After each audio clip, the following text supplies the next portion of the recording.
Many passengers feel chilled during a flight. Blankets and extra layers become useful tools at cruising altitude. The reason behind this consistent coolness lies in the history, engineering, and physiology that shape modern flight. Commercial aviation emerged in the early 20th century. Aircraft designs were simple, lightweight, and uninsulated. Early aircraft lacked pressurization systems. Pilots and passengers encountered freezing conditions during flight. Cold air entered through gaps in the fuselage. Engines produced heat, but distributing it evenly was difficult. Air grew thinner as aircraft climbed higher. At 30,000 feet, outside temperatures can fall below -40 degrees Celsius. Designers experimented with several solutions.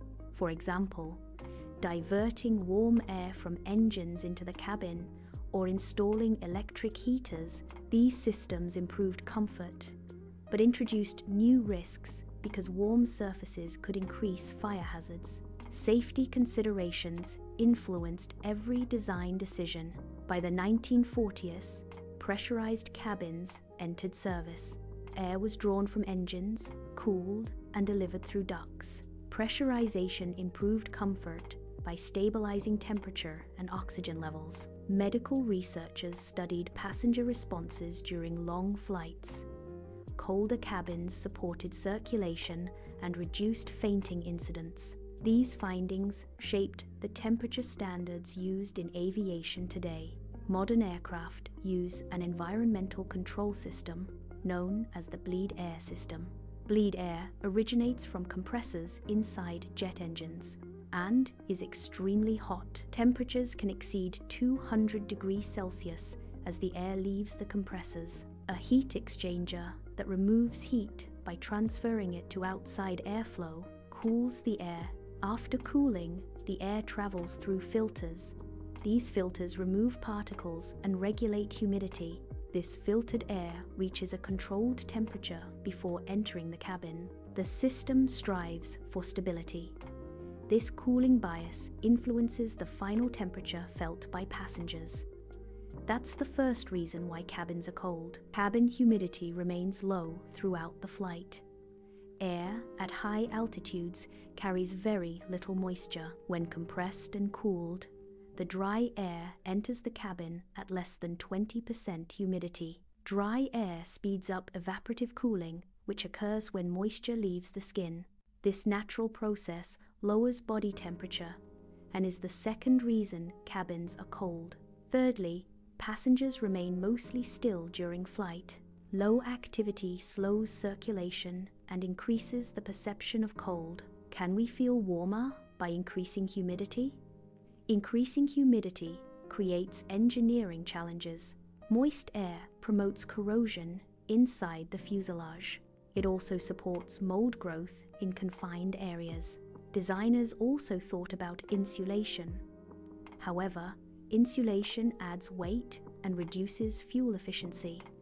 To save fuel cost, airlines maintain low humidity levels. Low humidity lowers perceived temperature, contributing as the fourth reason to the cool atmosphere in flight. A fifth reason is cabin air follows a predictable circulation pattern. Air enters from vents overhead and exits near the floor. This pattern ensures regular replacement of cabin air. However, airflow creates a mild wind effect. Even slow-moving air cools the body through convection. Passengers near vents experience stronger airflow and therefore feel colder. Sixth reason is the fuselage uses thin aluminum panels, which transfers heat quickly. Cold exterior conditions influence the temperature of interior walls. Passengers seated near windows experience cooler surfaces due to this conductivity. But why can't we just keep the cabin warm? That is because increasing cabin temperature too much creates large temperature differences versus outside temperature. Large temperature differences could lead to moisture risks within the aircraft. Also, medical studies show that fainting incidents increase at warmer cabin temperatures. A controlled, cool environment reduces these incidents. That's the seventh reason cabins are cold. Because cabin air circulation must continue at all times. High circulation strengthens the perception of cold, even when temperatures remain within normal limits. Airlines set cabin temperatures between 21 degrees Celsius and 23 degrees Celsius. This range supports safety and physical comfort for most people. The recommended range has changed little over decades due to consistent medical findings. Eighth reason is for the cabin crews. Flight attendants work throughout the cabin for long periods. They lift luggage, serve meals, and assist passengers. Their activity levels increase body temperature. Warmer cabins accelerate fatigue among crew members. Cooler conditions help maintain alertness. Airlines consider crew performance important for safety. Temperature settings balance crew needs with passenger comfort. Small adjustments occur during the flight, but the range stays narrow. Crew comfort remains a significant factor in setting temperature guidelines. The ninth reason to keep the cabin cool is that warmer cabins require more energy, which means fuel, than cooler cabins.